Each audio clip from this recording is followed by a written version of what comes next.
Hello, my name is Mark Hadmaker. Welcome to our tape on extreme boxing. What we've done here is we're taking boxing techniques from the pre-ruled period, which is pre-Marquis of Queensberry rules, and when they still had lots of fun things still in the game. You got the elbows, the headbutts. They were actually still using cross buttocks throws. Got some foot stomps involved, pivot punches. We'll explain what those are later, and bring up the sophistication of today's modern-day training techniques, and really marry these two, the old and the new, together, and create a kind of a whole new system, which I think are going to serve you pretty well. Now, our perspective, we're putting these martial arts together, is entirely a Western martial arts perspective. We're looking at Western boxing, Western wrestling with the hooks, the submissions back in, and we filter all this through Western empiricism, which means we take things into the laboratory, the dojo, the gym, the ring, and we actually try every drill out. We try out every portion of the arsenal, the defensive arsenal. We make sure all these things work. Now, what we're going to do with this tape, we're going to start you out with all the basics, from stance, moving you through footwork, to movement, your entire offensive arsenal, your defensive arsenal, and then we're going to show you how to put some combinations together. We're going to show you how to put counterpunch flow chains together, talk about sparring, and a few other drills from there. Now, we're not going to be exhaustive on some of these later portions. We're going to show you how to build chains on your own. Now, we will be exhaustive when we're looking at how to put the first portions together, all your building blocks, your foundations, the stances, and the arsenal, to make sure that you've got the best form you've got. And then from there, we're just leaving it up to your creativity to take these ingredients we've given you and create your own recipes from there. And really, the only limit will be your own creativity and how much time you're willing to put into this. Now, to keep in mind, you can't just watch the tape once and go, oh, I got the whole thing down. There's a lot of information going to be included in here, and your job is to watch it, try every single aspect, every technique, drill it and drill it hard. Make sure it becomes you're going to carve some new neural nets, some new groove it into your musculature. Make sure you can respond with everything in the tape, and then constantly be refining and recreating your own combinations and techniques and drills all the way through. And I think once you've seen this, you get the idea of how we build them up. You're going to be able to build these things on your own. So let's get training. Good luck.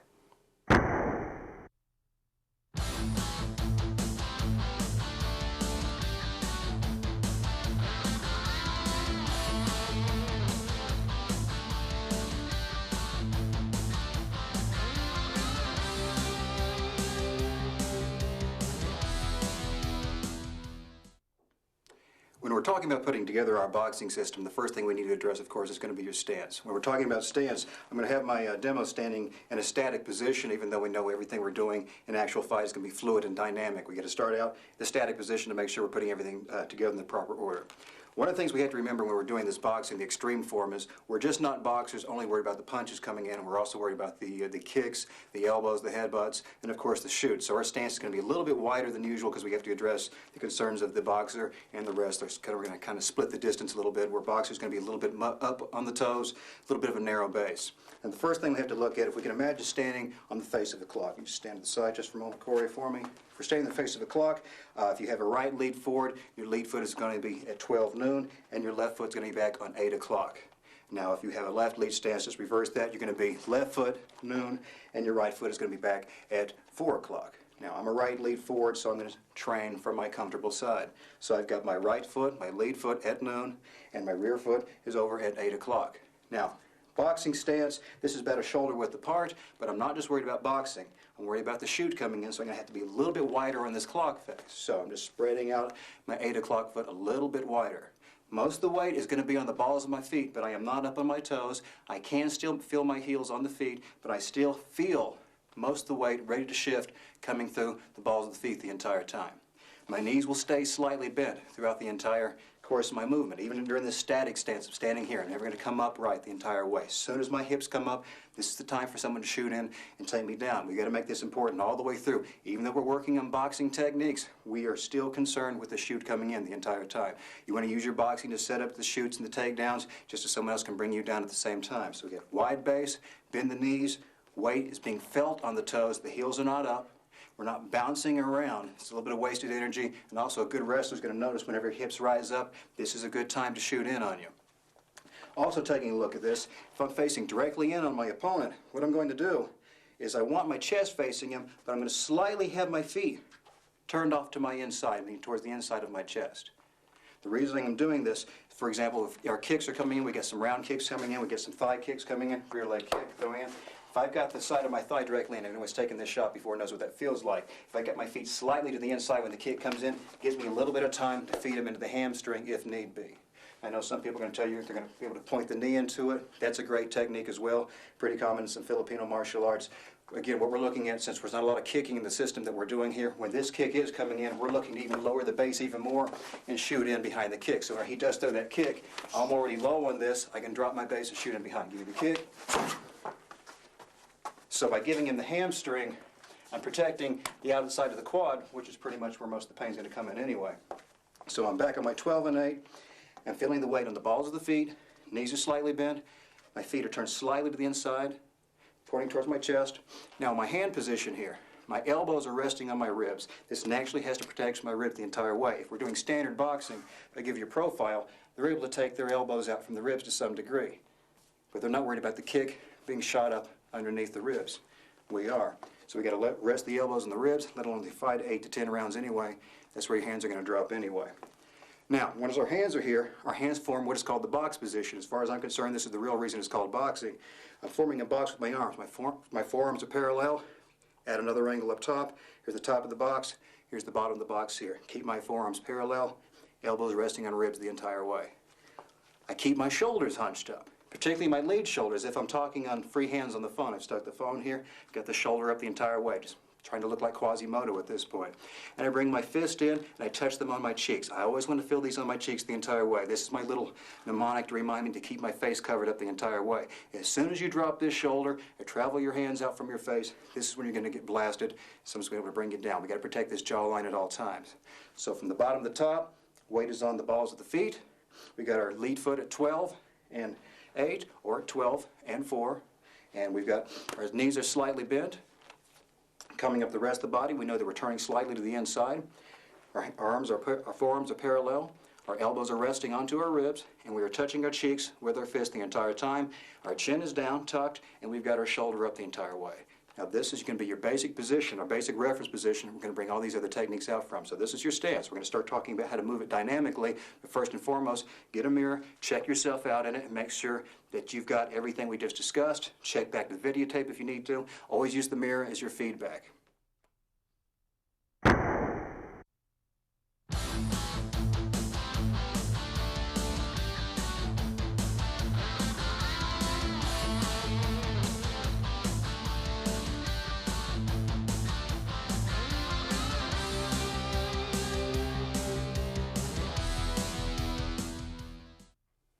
Once you've got your stance down, it's time to look at the movement. Again, stance is your static positioning, but the fight doesn't really happen that way. Nobody just stands here like this the entire fight and throws punches from one position.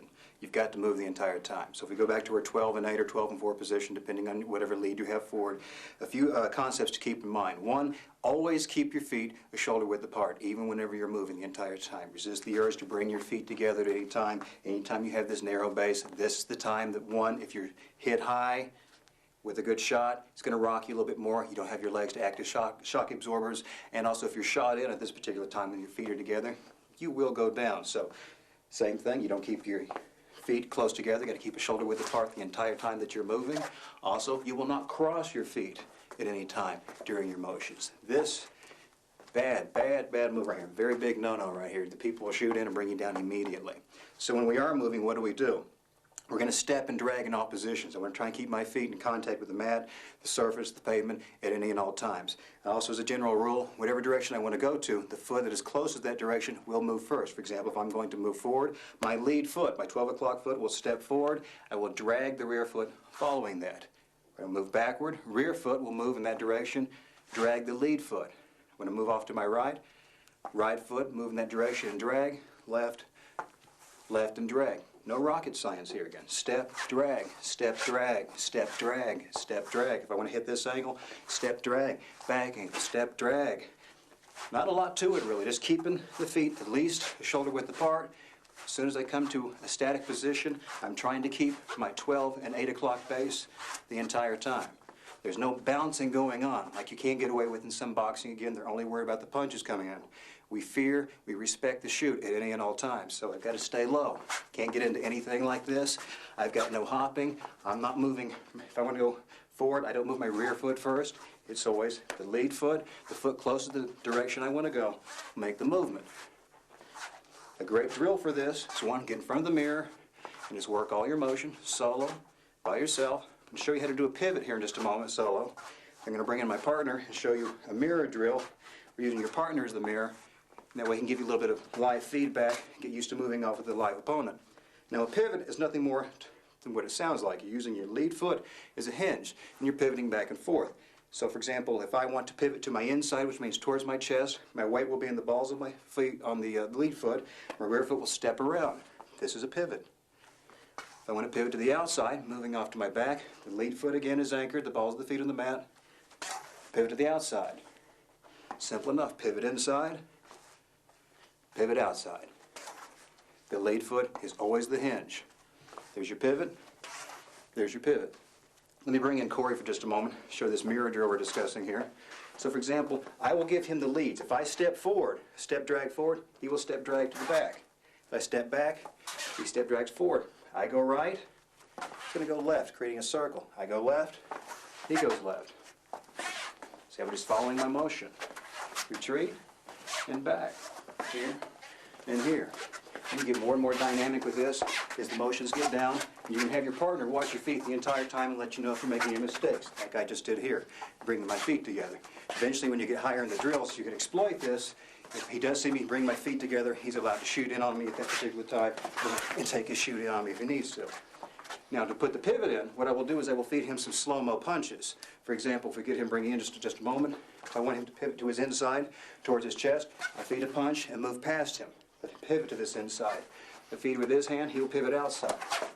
Now we'll put this in with the entire little bit of floor work mirror drill we just did. So step, step, step, step, step. Bring it in for the pivots. Pivot, pivot, drag, step, drag, step, drag, step, drag, pivot, pivot, pivot, pivot, drag. So you pretty much get the idea there. Just keep your movement going the entire time, just isolating the footwork at this time, and notice every time we come back to one static position, examine your posture. Weights on the ball of the feet, knees bent, everything we already discussed as far as the stance goes. Get your movement in, stop occasionally, examine the stance, work this again and again and again, and then it'll be time to put in your upper body movement, and then put together all your arsenals, and go through making the combinations, start banging at each other. That's where all the fun comes in.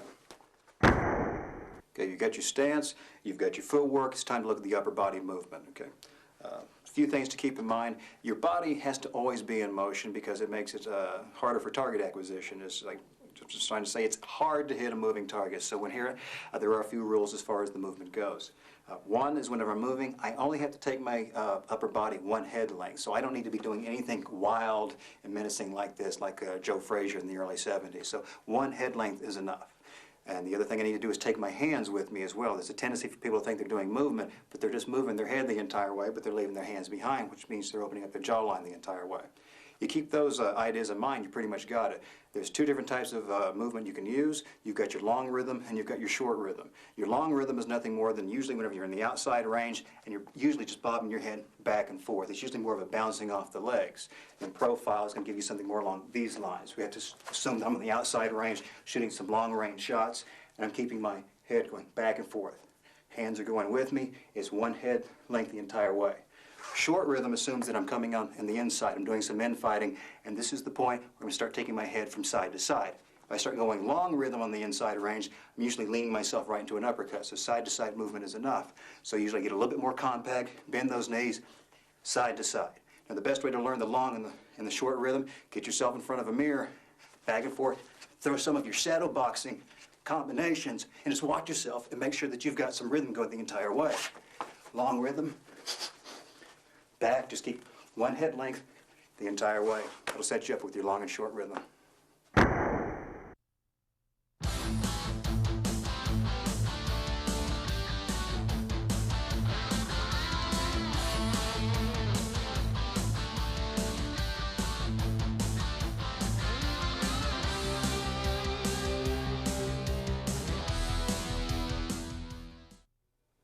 now it's time for the fun stuff. We've looked at the footwork, the stances, a little bit of the movement.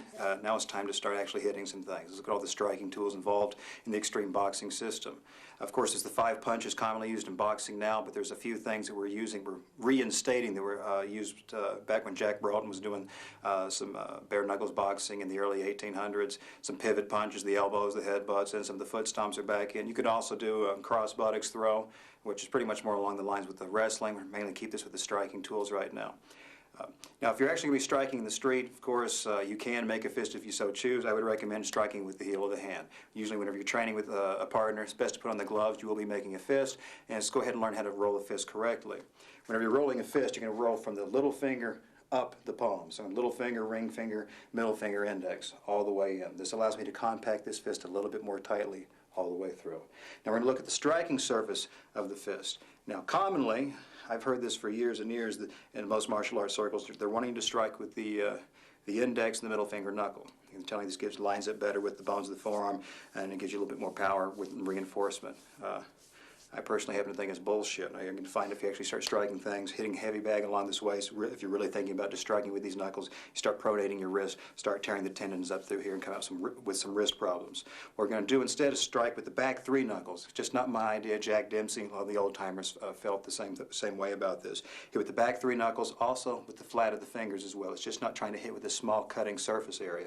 It's this whole entire compacted rock that you've created with your fist by rolling from the small finger in. That's why we were so big on rolling from the outside in to compact this one particular area. Let's go ahead and start looking at the punches now because we're going to throw these things. One thing to keep in mind when throwing all the strikes, you want these things to follow whatever path they follow out, you want them to retract along the same path the entire way. If you don't do this, you're going to be opening yourself up to receive a shot yourself, open up to a counter punch or just the chaos, someone flailing away, they're going to catch you somewhere. So for example, if I throw a punch straight out from the jaw, it's got to retract straight into the jaw. Anything that would swing to the inside, sometimes you'll see people throwing punches along this style right here. We call this swimming it. No good. I'm throwing my hand across center line. I'm opening up my jaw the entire way. So this is a horizontal swim. You can also swim down on the vertical axis as well. So horizontal and the vertical. Kind of starts looking like pawing. What we're trying to do is everything's got to come right back the same path that you threw this punch. Keep you some maximum coverage. Also, when you're throwing punches, you're going to want to expel air at the same time. You're going to hear a little bit of when you're throwing your punches. Now you can do this through your mouth or you can breathe through your nose. I would prefer that my suggestion would be to breathe through the nose because when you're breathing through the mouth, you usually have your jaw opened a little bit. And whenever you've got that, if you do get caught in the jaw, easier to get this broken. So you're going to breathe through the nose. That's why lots of times you're going to see boxers when they're fighting, you're going to see the mucus flowing. Well, they're keeping the jaw clenched so they don't break the jaw, but it's better to have a little bit of something to wipe off than picking your teeth up or having your jaw wired shut. Also, you're expelling air at the same time because as soon as you open yourself up to throw a punch, I just use the word that you opened yourself up to throw the punch. If I throw this jab out here, I've opened up this entire body line. Whenever I receive some impact at the same time, if I'm already expelling air, a little bit less internal pressure allows me to receive this impact a little bit better. I'm not happy about it by any stretch of the imagination, but I'll be able to survive this thing. Let's look at the jab, which is going to be your bread and butter punch. You've got to have a jab no matter what system you're in. It is still the bread and butter of boxing. If you're going to be doing mixed martial arts, you're going to have it. If you're just going to do shooting only, you know you can't shoot and take someone unless you can touch them. And the best way to find out if you can touch them is can you reach them with the jab. If you can tap them with the jab, it's time to shoot. You can't touch them, you can't shoot with them. Same thing in boxing. If you can't touch them with the jab, there's no other punch that's going to reach them. So you're going to make sure you got this jab down. Now, to throw the jab straight on angle, I'm going to make sure, just like in boxing, as in wrestling, I've got to get my hips behind the movement. So I'm at 12 and 8. Whenever I throw the punch, it's coming directly off my cheekbone. I'm extending the punch. I take my shoulder with the motion, and my hip comes in with the motion at the same time. This gives me the power in the shot. Longer profile, straight in, shoulder and hip the entire way. Now, this is where my power is coming from. If I just punch only from the shoulder, this is called an arm punch. Not going to be any power in this.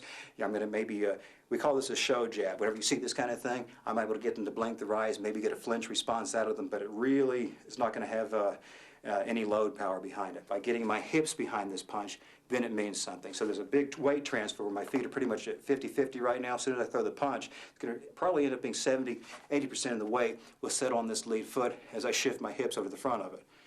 Common error when you first learn this is whenever you're throwing the punch, you'll get your hips into it, but you'll see people actually lean their upper body out and away from it. Okay, I've just diminished my returns on this. I got my hip forward, I went back to 50%. I may even have 70% at this point on my back foot. No good, time to shoot in on me, and I've thrown a jab for no particular reason at that time. So, to throw the jab, straight out from the jaw, I take my hips into it, and I take my shoulder into it. Again, you notice by throwing the shoulder into it, it's going to give me at least an additional 6 to 8 inches into this punch. So, straight out, straight back. Out, back. Notice whenever I throw it, how I'm bringing my shoulder up to my jaw at the same time. I don't throw this with a level shoulder. Notice this distance between my shoulder and my jaw. Cross is going to come over the top and catch me. By keeping my shoulder up and my chin down the entire time, I'm protected the entire way. So to throw the punch, a few in real time. Notice using the short rhythm at this time. Profile. Okay, you have to work that jab a lot. You're going to need it. Now, the opposite number on the jab is going to be the cross. The punch thrown off your rear hand. Some people call it a reverse punch. Just a cross to us. Whenever you throw this punch, again, it's going to work from the feet up.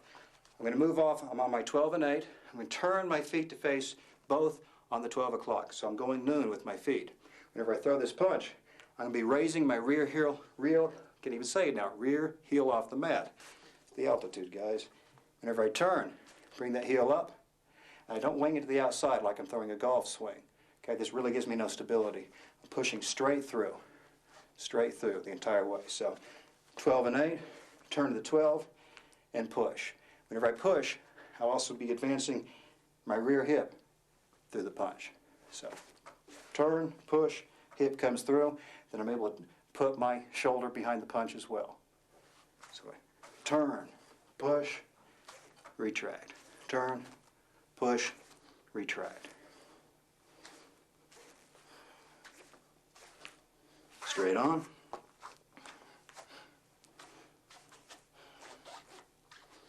Notice I'm trying to avoid throwing my heel to the outside. Straight on. A few in real time.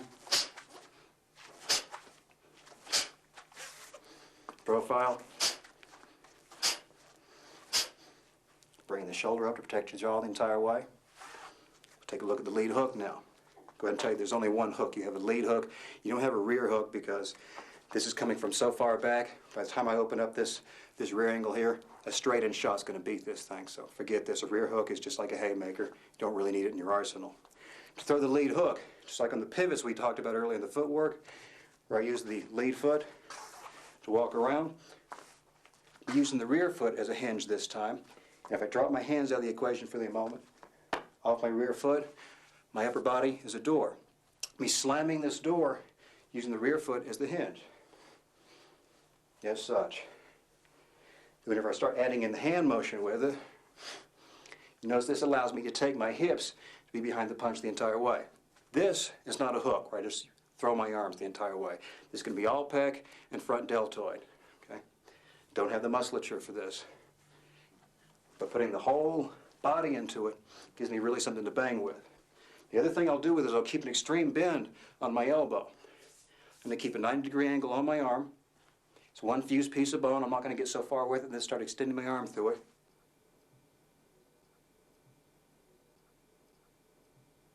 Whenever I throw this punch, if I'm throwing this in an infighting situation, it's a close range, I'll be leaving my fist horizontal all the way through. If I'm throwing this a long-range hook, I'll Felix Trinidad, open my palm facing to the inside. Long-range hook. Close range, long.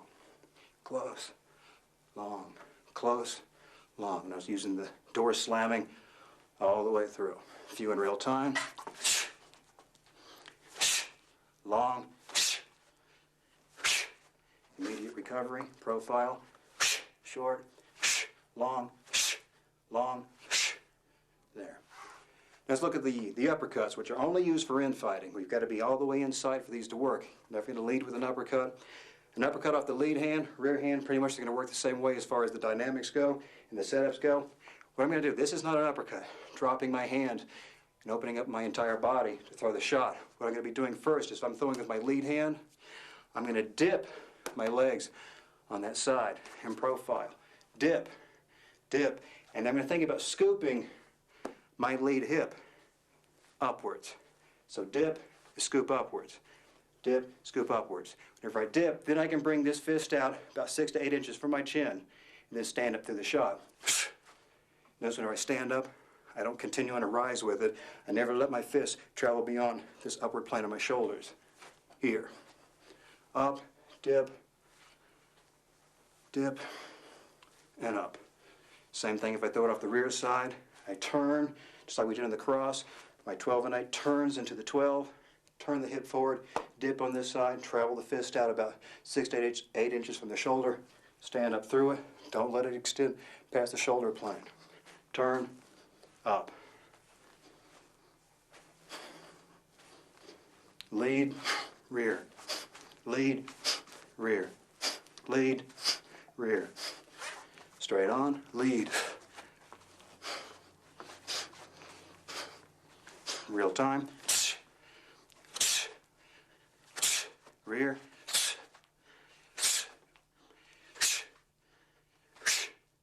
Okay. 5 basic punches of boxing. Jab, cross, lead hook, lead uppercut, rear uppercut. Once you've got your punch arsenal down, it's time to look at the other tools we can play with in the game, the ones that used to be in the game before the rules came in. You've got elbows, the pivot punches, you've got foot stomps, and you've got your headbutts. Let's go ahead and take a look at how the elbows are done. Let me pull Corey in here for just a few moments. Now, Muay Thai has some wonderful ways to throw the elbows, some great technique involved with it. These are fantastic. But as far as the way we're going to be setting it up the old style boxing, they're a little bit more short and choppy because they're still trying to get back to the fist work a good deal. Where in Thai, you're going to have a lot of setup, long sweeping elbows. In the boxing, we're assuming that we're in Thai, assume stance. We're doing some tight end fighting. The elbows are going to come across more the lines of a short hook. So instead of actually throwing my hook where he actually would be caught with this hook, I'm going to throw it short and just let this little short choppiness catch him right in here. I don't have to do a whole setup along this lines as in Thai. Just short, standard elbow right in here. The whole time we could have still been throwing our body shots and still allowing these elbows to bang in and hit their target. Nothing more to it if you're just looking straight on with it. Just bringing it straight in. I'm not bringing up the hands in front of the forehead right now. This will work if you already got this down from previous Thai training. No quibble with that whatsoever. But it's not as necessary. This is just a little bit of an insert shot along with our punching. Same thing will work with the up elbows, little short choppy shots. We're on the inside, bam, just as the uppercut would travel up the center, let the elbow travel up the center as well. You can actually work a little bit of a sparring range with it, a controlled drill by throwing elbows up the center, and of course the horizontal angles the entire time. In addition to the elbows, there is also forearm strikes, which were called pivot punches in the old days. These pivot punches are nothing more than striking with the outer blade of the forearm or the inner blade of the forearm.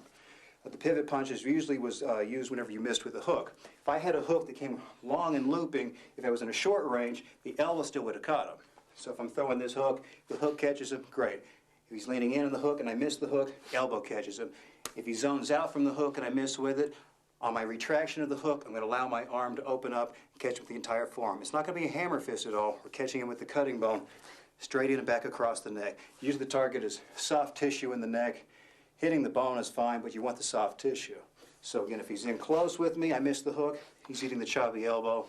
If I miss the hook and he's out and away, I'm snapping back. On this snap back, my retraction, I've got my hook on this side. I'm bringing my hips back, and I'm letting my shoulder come back, and I'm just opening up the arm. Big step for just one moment, a big sweeping out motion. It is a total commitment motion, and there is an opening on it. You're going to feel very open on this one at first, because if I've missed with this hook and he's zoned back, I've opened up this entire line, and the only thing I've got available is I've got to give him this desperation swing to bring myself back into line. So again, I throw a hook, he zones out, I'm back in with the pivot punch. Wish I could tell you why it was called the pivot punch. Don't know, that's just how it's always been referred to. Now the inside pivot, usually coming from the inside the clinch. We talked about we know the pivot's going to be the forearm shot. Lots of time there's still the clenching that comes up in boxing, not as much as the over and unders you're going to find in wrestling. But sometimes when we're in this close with a shot, it'd be nothing more than me as if I'm throwing a jab directly behind. Let me turn you this way.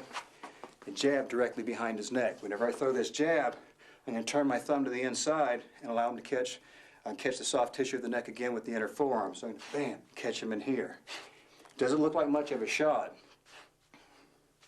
But whenever you're throwing it full force, it will bang pretty good. I know something very similar in some Filipino martial arts is catch them all with the crook of the arm or with the bicep as well. But sometimes what can happen with this, fight goes on for a while, I find that catching the chin and the bicep has a tendency to frog that muscle up for me. So I find hitting with the forearm is a little bit of a better strike. But again, we're in close fighting. I throw the jab back and behind the neck. And usually what's done after this anyway is we're going to throw it directly into the headbutts or directly into more elbows or into the foot stomps. We're going to start talking how to put the proper technique on some of these headbutts anyway. The headbutt, a free headbutt, let me circle you back around for just a moment. A free headbutt just means I have no cohesion. I'm not touching my opponent at the time. We're just banging away. And as soon as I see an opening right in here, I'm just going to use from the hairline up to launch in with the headbutt. Usually they're best being sprung from the legs. I'm not using my neck. There's no neck flexion on this movement at all. I'm dropping my knees and driving in with the top of the head. None of these are, all these punches, everything we're showing in the arsenal are meant to be used in concert. It's all part of a combination. We're never going to be throwing one shot, pull back and say, hey, did I win with this thing? Be throwing punches. You got your pivot shots, your elbows, your headbutts are coming in the entire time. Everything's being pulled together. Not a lot of technique on that free headbutt, as I said, beyond dipping at the knees and then rising back up into it. A clenched headbutt is nothing more than what it sounds. We're working from a clenched position, hanging on tight, and using the side or the top of the head to occasionally right back and putting in your headbutts. Again, nothing major. They're pretty prehistoric when you get down to it. Just be aware that this is available. You're not allowed to use it in boxing anymore, but you are allowed to throw it in this particular system. Now, what does have some technique on it will be what we call the false clenched headbutt, which is nothing more when we're fighting, we're throwing this. If I am able to come in with the clinch, we're talking about if I get a waistband clinch. I'm going to turn, I'm able to grip waistband of his boxing trunks here, or his NHB shorts, or his gi belt, or his jeans, it doesn't matter. I'm able to grip right in here. Because no, lots of times when we're shooting for a high clinch or a body lock, we're looking to shoot around the body anyway. Be able to roll them up and bring them down. This false clinch position just allows me to have one hand in position. I will use my free hand to actually catch him on the shoulder. So what I'll be doing is pulling his waistband and pulling his hip tight to my hip. It's a pulling motion. Round, pulling into my hip. My free hand will lever onto his shoulder. So I get this motion going here. Now, by dipping at the knees at the same time and giving him my pulling motion on this false clinch and standing up through, he's going to catch the headbutt directly underneath the chin. So I'm here, here, and here. So you'll see how much I can manipulate and open him up. Even if he's trying to keep closed position on me in here, there's my open up. So whenever I dip at the knees and stand back up through it, there's my shot right up the center. So to drill those together, because it's tough, very tough to drill the elbows in with the punches without really hurting each other, you would have your boxing gloves on, throw your punches, and then with your pivot shots, again, very hard to take, but whenever you're throwing around, we can be throwing back and forth, getting used to throwing some of these shots, faking the clinches, the false headbutts all the way through. Once you have the clinch as well, we talked about in pre-ruled boxing, you were allowed to throw the foot stomps in. Well, not technically allowed, but you did it. There was no foul called on it, which is nothing more than using your heel, striking anywhere from the toes, all the way up to where the shin bone is joining directly into the ankle, up and in. Up and in. It doesn't matter which foot you're throwing them off of. Just make sure you keep your feet wide. You're still trying to maintain your 12 and 8 to keep some base to it. So we'll kind of maintain a clinch, shuffle around a bit, throwing some foot stomps back and forth. And we just mimic those by striking next to the foot on the mat. And you can still mimic some of your body shots coming in, headbutts, and you got your clinch firing away the entire time. Now, one other thing that was allowed in pre-ruled boxing, because they would fight from a clinch here, which looks a lot different than the standard boxing clinch, which is usually a high tie-up, they were allowed to throw. Okay, now this is not really within the confines of what we're trying to cover today, because takedowns, that's an art unto itself. But we have to be aware, that's one reason why we have our hips positioned away, because to get a good takedown of someone, I have to be in control of his hips. If I can get his hips into me, or if I can lower my base underneath him, I am going to take him down. And since we're aware of that for the shooting, the sake of someone shooting in on us, even though we're boxing, we're going to keep our hips out and respect the fact that someone can shoot in on us. So every time we are boxing, and as soon as we hit a clinch, you will see us get our hips out and away. If one of us does not get our hips out in the way, we will go ahead and take the takedown as we see fit. But anyway, that is the arsenal in a nutshell. You got your punches, your pivots, your headbutts, your elbows, and your foot stomps.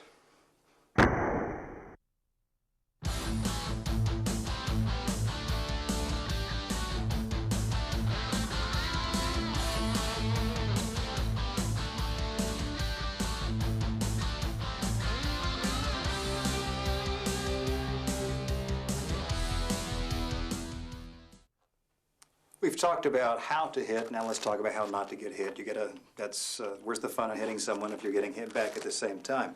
We're going to run through the defenses for all the arsenal we just set up for you, all the punches, the pivot shots, the elbows, and everything. Starting with the jab, we've got several ways to defend against the jab. I'm going to give you 8. I think all 8 are very, very good, and I wouldn't recommend you go, I'm going to pick 1 or 2, and these are the ones I like. I'd recommend that you become familiar with all 8, run them in multiple drills, and make sure you get, just like all the defenses we're going to show you, run them all as a drill. Make sure you get familiar with them, because your hands will be in different reference positions at different times. The first bread and butter defense against a jab is whenever someone throws a jab, it's just called a jab catch. Whenever he throws his jab, I use my rear hand, not my lead hand. He throws his jab off his lead. My rear hand will open up, travel about 6 to 8 inches in front of my face, and I just receive it in my palm. Just like it says, it's a catch. Shows the punch, there it is. A couple of mistakes with the jab would be me reaching out too far for it. This assumes I have prior knowledge that he's throwing a jab, which I do now because it's a drill, but this will, if you drill this way, you're going to get to where you're always reaching out and trying to paw at a punch, which means I'm leaving my jaw open the entire time. So when the jab comes in, here's my catch. Small travel, and I advance that shoulder towards the punch, allow it to land. We'll trade a few jabs right now. I'll throw.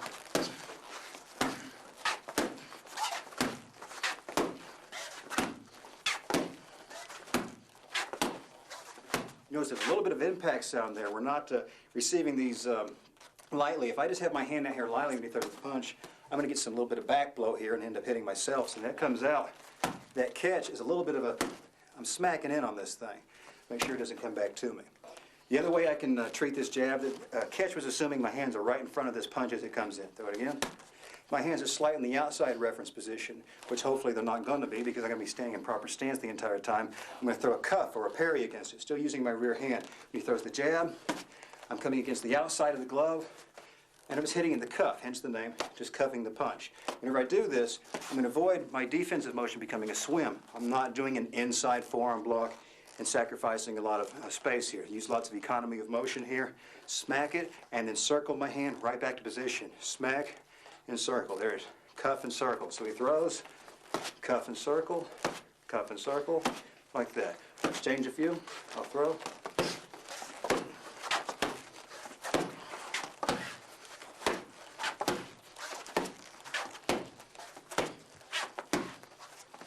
Again, you're hearing some impact there to make sure we're moving this punch out of our way. We can also get rid of these punches by using some upper body motion as well. When he throws the punch, slipping motion. When he throws, I can either take my body to the outside of the punch or the inside. The outside means I'm going to the outside of his body, away from his weapons. This is the safest place to put my slip in. Inside still has me miss this punch. We'll flip it around. You see I am leaning into another weapon here. So if I am slipping the inside, I have to be extra diligent about this shot coming into me. It's not an altogether no-no. It's better to have an inside slip and go ahead and receive this jab. But if you have your druthers, you want to go to the outside on your slipping. And a slip is going to be nothing more, over here please, sir. It's going to be nothing more than you angling your body slightly to an inside or outside angle. And I will do so by, if I'm slipping to my inside, I turn my feet to face inside and then dip at the knees, not just at the waist. If I'm bending over at the waist, if Corey bends over the waist for me, he's going to receive a snap down, go to the mat, or he's going to receive an uppercut, bend at the waist again. There's the shot, or again, there's the shot, or worst of all, there's the shot as well. So he's got to turn, bend at the knees on his slip. So just bend down at the knees. That's the best way to go. He's got his gloves up in front of his face the entire time. Slipping to the outside of my body, again, turn my feet in that direction and bend at the knees. So work on the outside slip whenever he throws the punch. Again, I turn and I dip at the knees. Again, turn, dip at the knees, dip at the knees, dip at the knees. Exchange a few. Here it is. Here.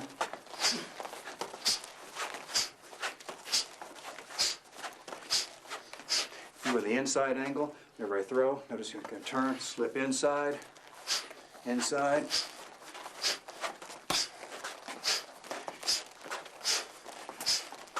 Ate one of those, didn't you? Yeah. That was fun. Okay, we've also got a pull, which is nothing more, some people call this a rock. When he throws the punch directly at me, what I'm going to do is, my weight's at 50-50, I'm going to let my weight drop to 70% on the rear foot.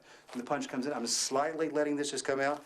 I don't have to have any hand work at all. I can use a cuff or a catch if I want to feel extra safe, have some extra protection there. But when he throws, a little bit of a lean back. It's just called pull. But immediately, I want to come back. Bad mistake with the pull is to stay back. He can throw this, me staying rocked back here. My weight's off, it's going to keep hitting me. It's going to go low for a shoot. So real slow again. Pull, pull, pull, pull. I'll exchange a few off of this. Pull.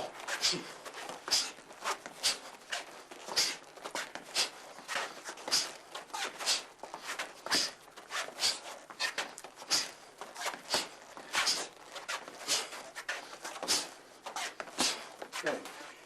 Now we can use the rear hand, our lead hand, to help us out with our defense as well. When he throws the jab, I can use a cross glove parry or a cuff from the opposite hand. I use my lead hand. Let me turn it. Where previously I used this hand to put the cuff in, my lead hand will give the cuff. Same dynamics here, where I'm sweeping in, circling back to my body. I'm not getting any kind of extra blow right here. Again, not an inner forearm block. So again, there's the motion, there's the motion, motion, motion. Circle it back. I'm going to throw. Cuff.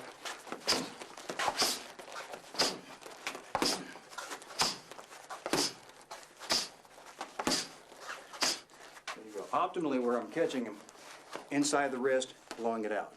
Moving this out of the way. Natural follow-ups out of something like a cuff, because some people think this is going to bring you out of position. I can put a show jab behind it by cuffing, immediately stepping in with the shot. As an example, cuff, and immediately come in on top of this with my jab.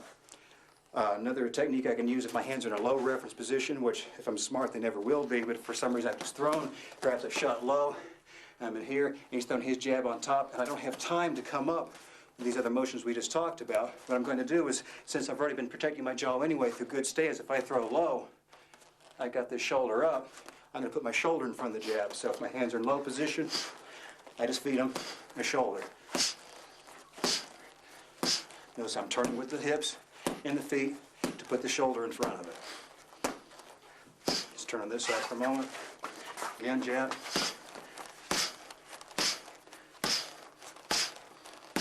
Just turn it. Trade a few. Well. And again, what we're doing here in the drill looks like we're aiming for the shoulder, but we're not. We're going straight down the line. This does him no good in the drill if I'm punching his shoulders, because that's not what someone's doing in the street, going for the jaw. So he goes for my jaw, shoulder, jaw.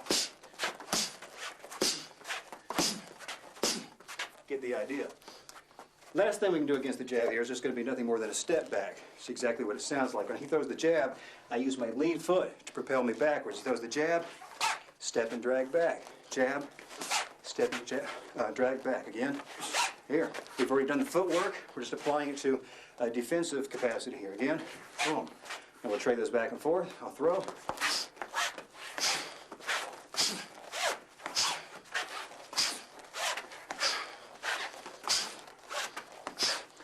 There you go, about 8 defenses against the jab.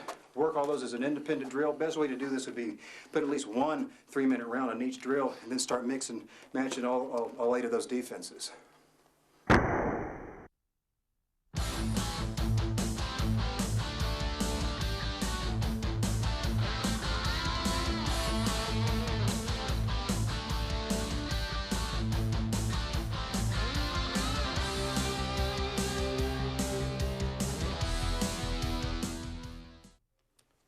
When defending against a cross, a lot of these things are going to look similar to our defenses against a jab. Difference being is you're not going to see the cross nearly as much because the jab's the bread and butter. People can keep that in your face more often.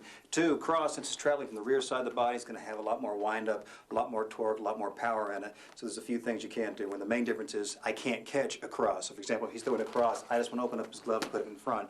No matter how hard I smack this thing, his force is still going to give me some blowback and it's going to catch me right in the face. So, first defense against a cross, whenever he throws, I'm going to cuff this thing like we've already done. We know short motion, out, smack it, travel right back in a small circle, right back to the chest. He throws the cross, cuff. With he's throwing his cross on the same side of the body. I'm working as a mirror right here. So he throws on this side of my body is going to give me the cuffing motion here. So throws, just the cuff, cuff, cuff, cuff. Let's turn. Cuff, cuff, cuff, cuff. Let's turn.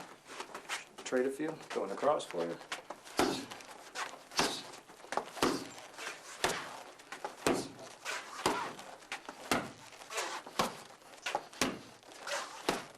Okay. Another way to block up this cross as it comes in is to provide a cover or just a block. What I'm going to do here, it's probably best to go ahead and turn this one around. Still with this cross, the path is coming directly in. I didn't have time to get on the outside of it for my cuffing position. So I'm taking my glove up over my ear. And I'm taking my elbow to the inside. I'm not winging it to the outside. Bringing the inside of my body as such. And then I'm going to bend my knees. If you just do this motion without bending your knees, you stop the punch from hitting your face. You're still going to rattle your brains all to hell. Your legs bending at the knees even more so acts a little bit as a shock absorber. Takes some of the sting out of this thing. So when he throws, I'm here, I'm covered, and I bend at the knees. Again, here, here, here. Keeping the shoulder hunched up at the same time. Again, here, here. Bend at the knees. Here, here, here. Okay, we're going to trade a few now. So.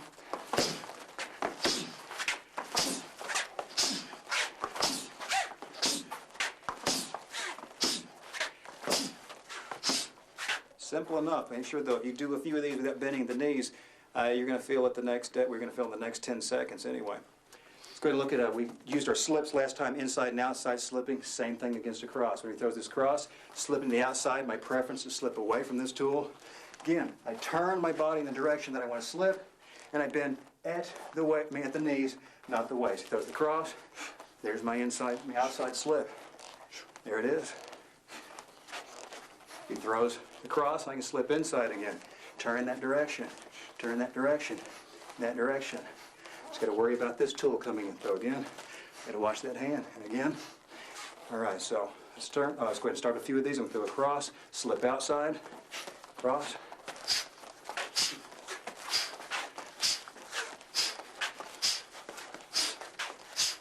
Slip inside when I throw the cross.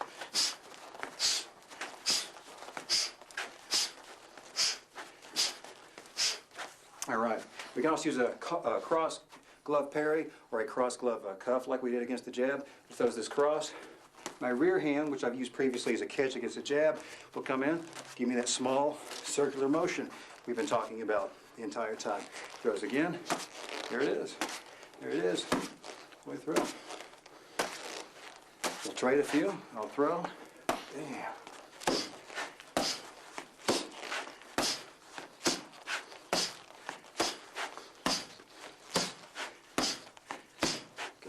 Just as we did before, talking about our arms being in a low reference position, we've also got the ability, if I've just thrown again down low and he's throwing a cross over the top against me, I got to be able to stop this cross. So again, he's aiming for the jaw. I put the shoulder in front of it. Notice I got my rear hand pulled up for cover at the same time.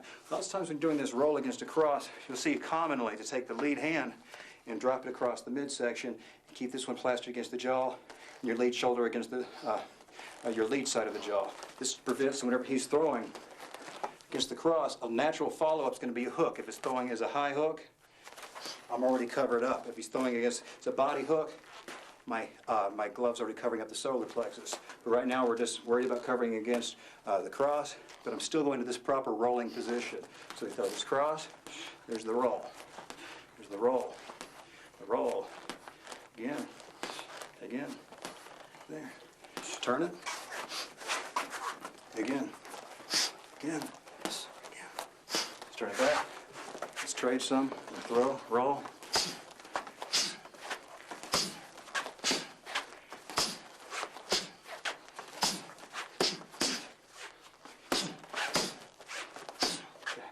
Now we pulled against the jab, we can pull against the cross as well. Whenever he throws the cross, I'm going to rock my weight from 50 percent to 70% in the back leg, and I'll be able to snap myself back in. Remember, I don't stay out of range. I got to get right back into my 50-50 base.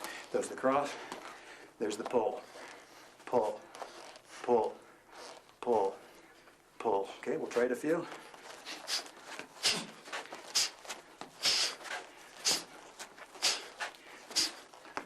See the immediate return to base after each pull. Throwing.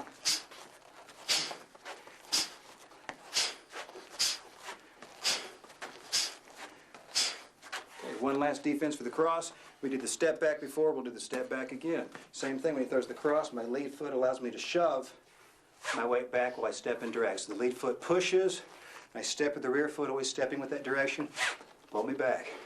Lead foot gives me a little bit of power. Here's your step back. So he throws the cross, step back, cross, step back, cross, step back. Okay, a few traded, I'll throw.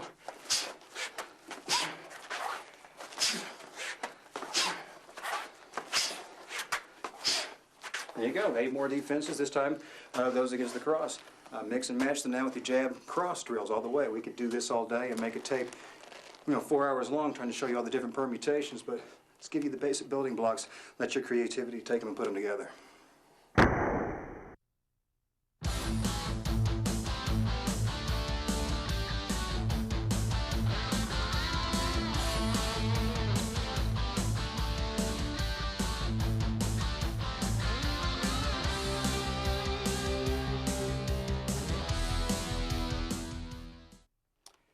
We're going to defend against the lead hook now. Remember we talked about the rear hook. You can work these on the opposite side of the body if you think you've got people who are throwing the rear hook against you. But if you've already worked some good solid technique, by the time he throws off that rear hook, go ahead. I'm in his face the entire way. Lead hook's a hard punch to read lots of times, so you got to make sure we have a good defense against it. First basic defense you're going to need is just nothing more than a cover. Now we covered against the straight cross whenever this came in. Remember I took the glove over the ear, elbow to the inside, and dipped the knees. Same thing applies on the hook. One last thing, I will dip at the knees and move slightly to the inside of the body, take a little bit of the sting off this punch, and you're shortening the arc on this punch. So when he throws that hook, again, covering up the ear, elbow to the inside. Some of you might be wondering, Case, why the elbow's to the inside. If I throw this combination here, take the elbow to the outside. If I'm throwing hook combination directly to an uppercut, he's already giving me that line open. Where if he's got his elbow already on the inside, he's already giving the elbow point right on top of the fist. So when he throws the hook, cover, elbow across the ear, hand across the ear, elbow to the inside. I dip the knees. Again, my knees are the shock absorbers. If I stay straight up on these things, I've stopped the punch from hitting my head, but I'm still going to be rocked by this thing. So I got to dip the knees and bend slightly to the inside. By the way, it's a great place to put in your free head, but we talked about earlier. So when he throws, it'd be here, here, and running the head directly through the face. Won't do that now. We're just doing our cover. So when he throws, there's the shot. Shot. See, I'm bending and going to him. Let's turn this.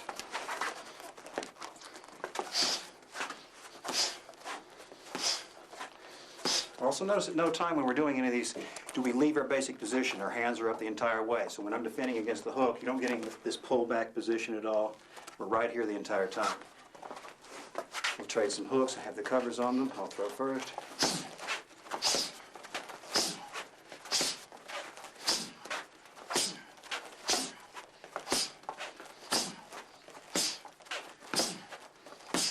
Easy enough. Don't want to do too many of those because that gets old really, really, really fast. Now we can take this same cover we had and make the little dip at the knees a little bit more extreme, and we come out with a duck coming up underneath the punch. So when he throws the hook, give me an exaggerated hook, something here that we just sweeps across. So I'm still going to have my cover hands in position, elbow to the inside, glove on the ear, bending at the knees, but this time I'm going more extreme in my dip.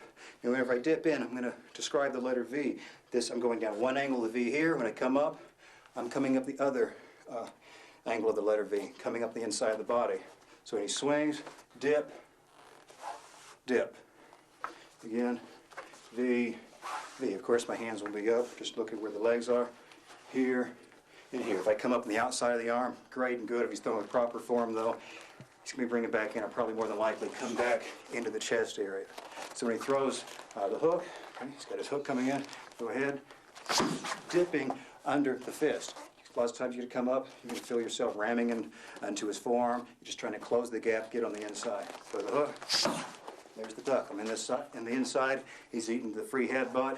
We got the takedown, the clinch. I'm ready for my inside fighting with the uppercuts again. So throw. There's the duck. There's the duck. There's the duck. Traveling on the V. Let's trade a few right here. Lead hook. I'm throwing. There it is.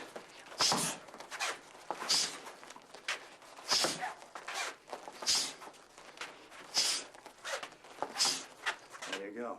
Now, the next defense we're going to use against the hook is a cross-glove parry again. Whenever he throws this hook, if I feel like I can slightly, there's a little bit of a pull involved with this. If I slightly pull my body back, we've already talked about these pulls, I'll put my lead glove in front of it as if this is a focus mitt. I'm actually slapping into his glove. So it's actually providing him with the target. So he comes in. Now some people say, why don't you just pull and let the punch travel past? No problem with that. We find by stopping this momentum up, it does not allow him to fire off this rear hand nearly as well. If I let him finish up that trajectory, he's already loaded off on that back shoulder. So here, he's got to get reset, and I have the time to put in my show jab, which is going to cover up my rear hand. So when he throws the lead hook again, a little bit of a pull, and notice I'm not coming out here. I'm just coming out about 6 to 8 inches in front of the face, slapping the glove. He throws, little pull. Let's turn it.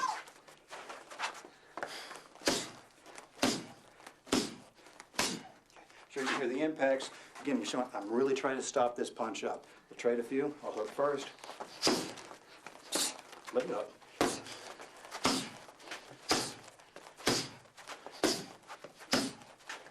Hold on. Get towards the head. Don't do a drill right now. You're hitting in front of me. Towards the head. Okay. Okay. That's how you do the cross glove block. Last thing we can do against this hook, we've done a step back against a jab and a cross. Let's not ignore it because it works perfectly well here. When he throws this jab again, pushing out the lead foot, stepping with the rear foot, and dragging back. So when he throws the hook, bam, there's the footwork, hook, footwork, again, footwork, hands up, footwork, footwork, footwork with the step back. Okay, we'll trade a few. I throw first.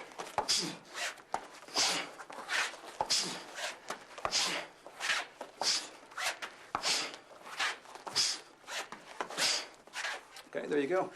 Good defenses against the lead hook. Now you get your jab, your cross, and your lead hook defenses.